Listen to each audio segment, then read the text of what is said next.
UP board class 10th में पढ़ने वाले सभी स्टूडेंट्स, आप सभी का स्वागत है हमारे यूट्यूब चैनल पाल माई नॉलेज टू यू में।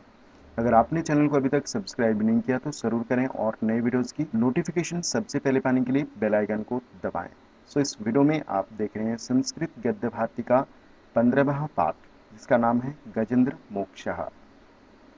और ये इस वीडियो का पहला पार्ट है। पार्ट को आप एंड तक जरूर देखें, आपको समझ आएगा। तो चलिए शुरू करते हैं पहले पैराग्राफ के साथ में। विश्रुते त्रिकुट गिरिवरे सुरयोषितामा क्रीडम सर्वतो नित्यम दिव्यैः पुष्पफलद्रुमैः मंदारैः पारिजातैः पाटलाशोक चंपकैः प्रियालै पनसैरामैराम्रातकैः क्रमुकैर्नारिकेलैश्च बीजपुरकैः खर्जुरैः मधुकैः सालतालैस्तमालैः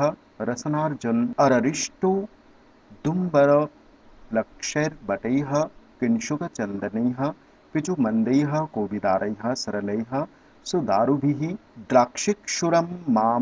माजम्बूभिः बदर्यक्षाभयामनैः बिल्बैः कपित्थैर्जम्बिरैः भल्लातकादिभिः वृतं महात्मनो भगवतो वरुणोस्सद्यानमृतोमन्नाम बहुवा। विश्रुते अर्थात प्रसिद्ध, त्रिकुट गिरिवरे अर्थात त्रिकुट पर्वत पर, सुरयोषिताम, सुरयोषिताम अर्थात देवांग नाव का, और आक्रीडनम अर्थात क्रीड़ा स्थल, क्रीड़ा यानी कि खेलने का स्थल, सर्वतो नित्यम यानी कि सभी के लिए, नित्यम यानी कि प्रतिदिन, दिव्यैः अर्थात दिव्य, पुष्प फल द्रुमैः अर्थात दिव्य पुष्प फल आदि से युक्त वृक्षों वाला, मंदारैः अर्थात मंदार, पारिजातैः अर्थात पारिजात, पाटला अर्थात पाटल, अशोक अर्थात अशोक,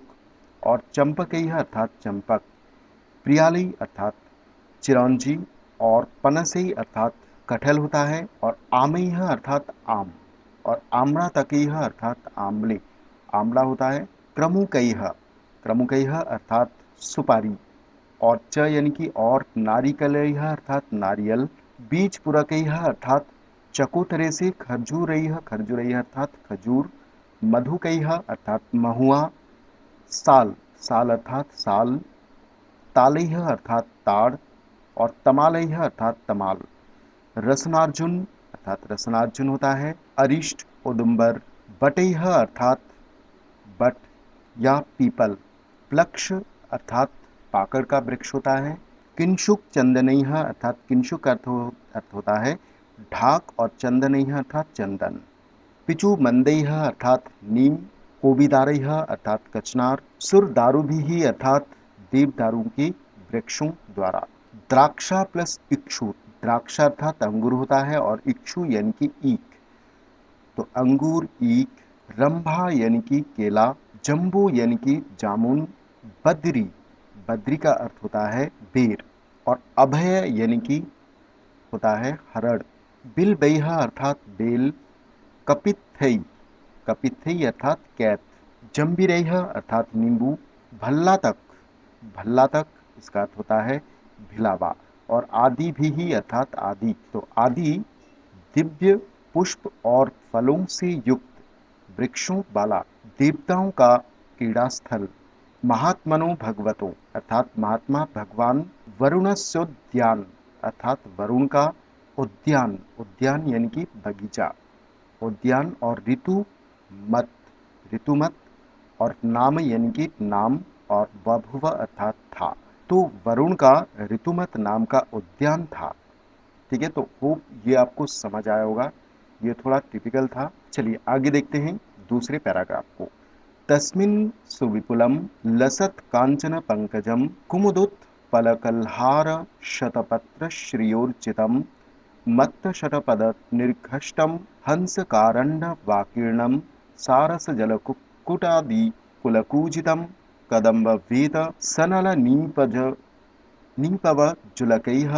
कुन्दरैः शोकैः शिरीषैः कुटजेदैः कुब्जकैः नागपुन्नागजातिभिः स्वर्णयूथिभिः मल्लिकाशतपत्रैश्च माधवीजालकादिभिः रण्यैः नित्यर्तुभिः तिरजैः द्रुमैः शोभितं कलस्वप्नैः कलस्वन्नैः शकुन्तैः परिवृतं मत्स्यकच्छप संचार चलत्पद्मयः सरो अभूत। तस्मिन अर्थात उस तालाब में या उस उद्यान में,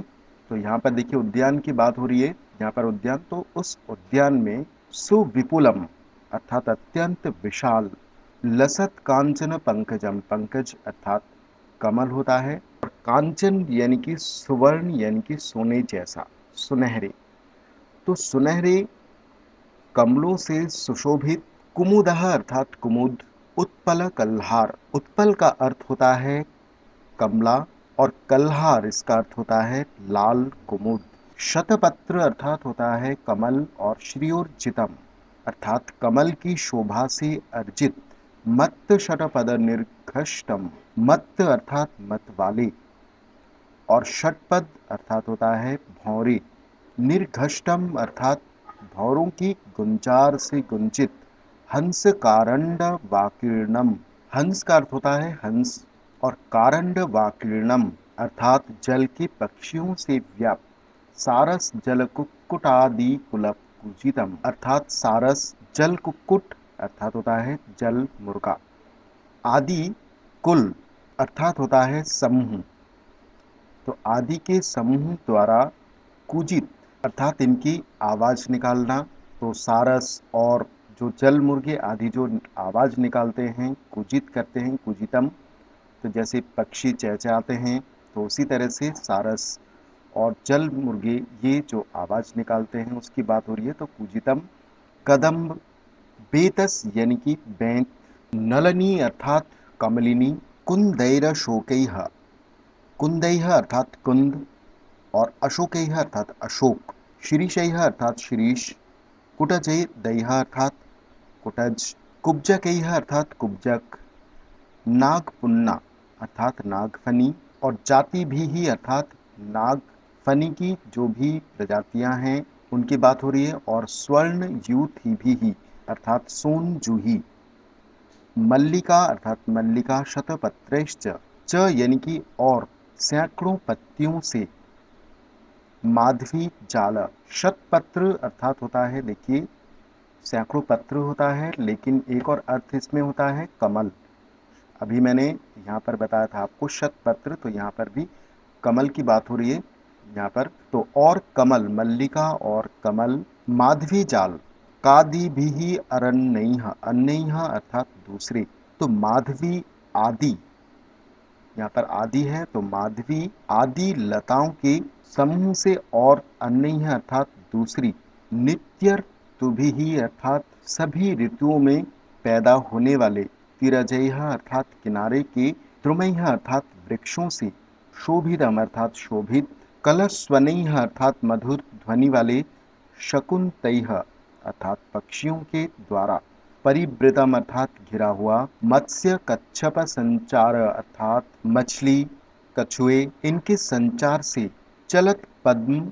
पयः अर्थात हिलते हुए, पद्ममयः, पद्मपयः अर्थात कमल वाला, पद्म अर्थात कमल होता है, तो हिलते हुए कमल वाला, सरो अभूत, सरह अर्थात सरोवर अर्थात तालाब, और अभूत अर्थात था, तो तालाब था। तो इस वीडियो में पार्ट 1 में मैं इसको यहीं समाप्त करता हूँ। आशा करता हूँ कि आपको इतना समझ आया होगा। आप हमें कमेंट सेक्शन में अपनी राय बता सकते हैं। अगर वीडियो आपको पसंद आया हो तो वीडियो को लाइक कर सकते हैं। तो मिलते हैं अगले वीडियो में। Thank you.